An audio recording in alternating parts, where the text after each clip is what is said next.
My name is Taylor. I'm 32 years old. 3 years ago, I walked away from my family. No calls, no holidays, nothing. I thought distance would hurt less than being invisible. But this Thanksgiving, I came back. I thought success, money, and stability would finally buy me respect at that table. I was wrong. The moment my mother opened her mouth, I knew nothing had changed. And when I finally spoke, the words that came out of me burned everything down. What happened that night shattered everything I believed about family. Growing up as the youngest of four didn't mean being cherished. It meant being the extra, the afterthought. My mother, Martha, had her favorites and never hid it. Sandra, the oldest, was the golden child. Married young, 3 kids living nearby. To Mom, Sandra embodied everything a woman should be. Devoted, reliable, present. Beverly, the middle sister, became a nurse. Mom bragged endlessly about her long shifts, her patience, her groceries for the house. Service she could display like a medal. And Ronald, the only son, the so-called prince. Dropped out of college? Practical. Moved back home? Smart financial planning. When he married, Mom threw the backyard wedding of the century. His failures became stories. Mine became proof I didn't belong. Then there was me, Taylor, the dreamer. I wanted more than our small Ohio town could offer. Marketing, campaigns, something bigger than myself. Mom pursed her lips whenever I spoke. That's nice, honey. But don't forget what really matters. Family. Every milestone was undercut. College degree? When will you give me grandchildren? First job? Too far from home? Promotion? Money isn't everything. It didn't matter what I achieved. It wasn't what she valued. When I announced I was moving to Chicago, silence filled the dinner table. Sandra called me selfish. Beverly said there were jobs closer. Mom hugged me goodbye like she was already mourning a daughter she refused to understand. Only Ronald smiled. In Chicago, I tried to keep the connection. Sunday calls about my tiny apartment, and first projects quickly shifted back to Sandra's kids, Beverly's patience, Ronald's work. When Mom finally asked about me, it was out of politeness, not interest. The calls dwindled. Weekly turned to monthly, then just birthdays. Until one day I realized I hadn't spoken to my mother in 6 months, and she hadn't noticed. It hurt too much to sit at that table and be invisible, so I stopped showing up. No more holidays, no more pretending. But even far away, I still carried their voices. Reminders that I was always too much or not enough. But distance doesn't erase hunger. For love, for approval. Chicago was lonely at first, but I buried myself in work. Promotions came quickly. Within 3 years, I was marketing director at a Fortune 500 company. A 6-figure salary. A team of 15. Campaigns that made headlines. On paper, I was everything my family swore I wasn't. Successful, stable, important. So when Mom called that November, her voice softer than I remembered, hope stirred. She said Sandra's kids asked about their aunt. She said it would mean everything to have us all together again. For the first time in years, I believed maybe I finally had a place. I went all out. First-class flight, a black BMW rental, a new outfit, hairstyled sharp, and the gifts, an iPad for Mom, a console for Sandra's kids, a spa package for Beverly, kitchen appliances for Ronald and Peggy. I told myself it wasn't showing off. It was proof I cared. The night before my flight, I called my best friend, Louise. "Taylor, success doesn't change people overnight," she warned. I brushed it off. They'll have to respect me now. But even as I said it, doubt lingered. The driveway felt smaller than I remembered, the house older. But my heart still raced. Mom hugged me at the door. "You look professional," she said. I forced a smile. Sandra greeted me with chaos. 3 kids yelling, toys scattered. Her hug was quick, distracted. "Kids, say hi to Aunt Taylor." They muttered greetings and ran off. Beverly arrived in scrubs. She smiled, but her tone cut. "First-class flight, huh? Aren't you fancy now?" Ronald, at least, was warm. "Good to see you," he said, introducing me proudly to Peggy. She's the one who made it in Chicago.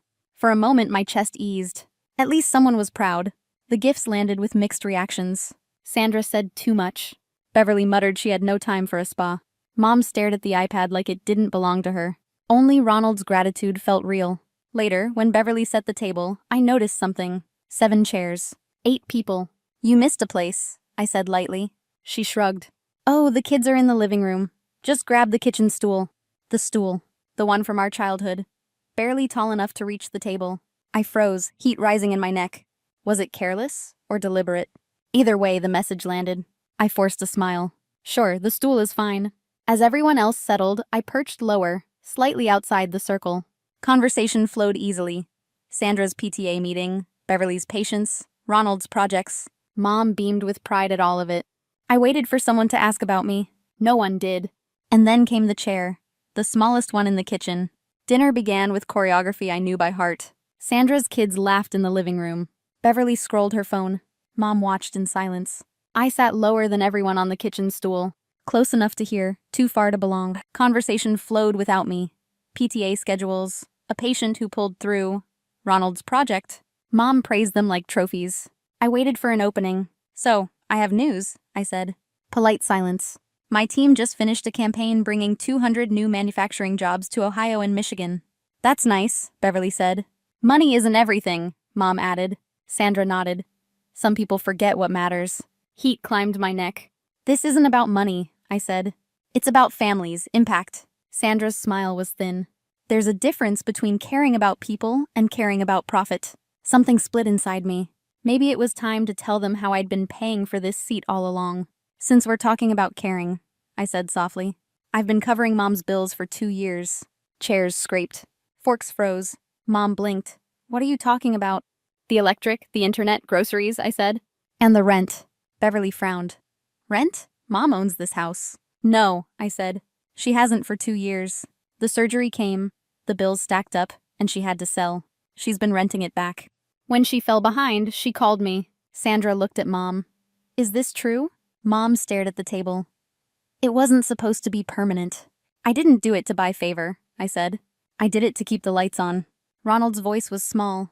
My car insurance. Was that you? I nodded. Rent $1,200.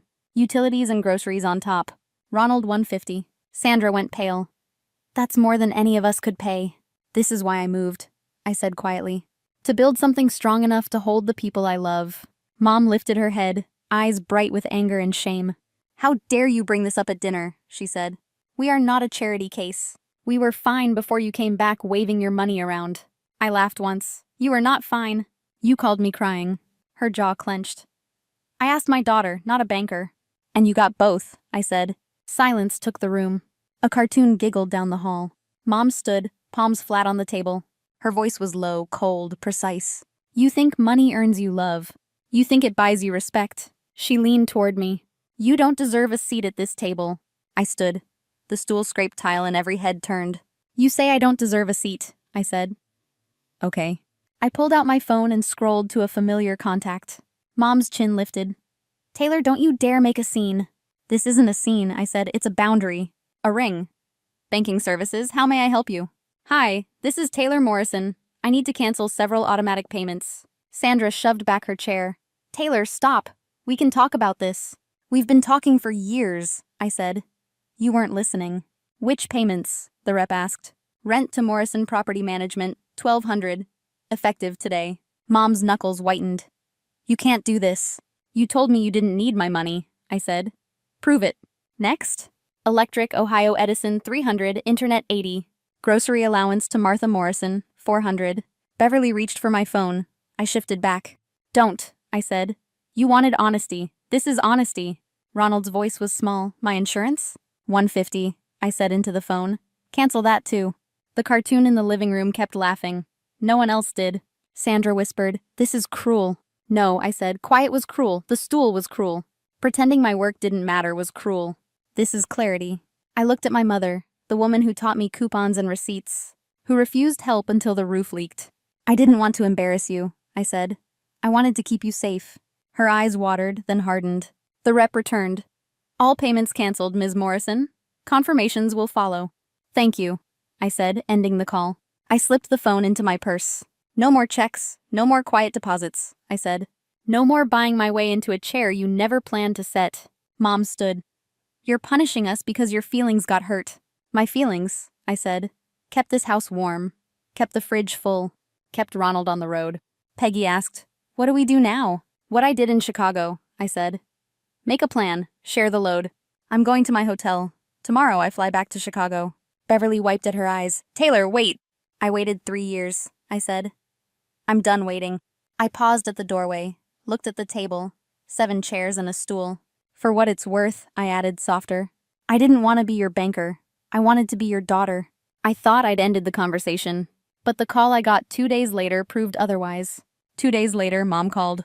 "I went to the bank," she whispered. "I saw the numbers. I didn't know. We tried splitting the bills," she added. "Even with everyone pitching in, it's tight." I was angry at the wrong thing, proud of the wrong things.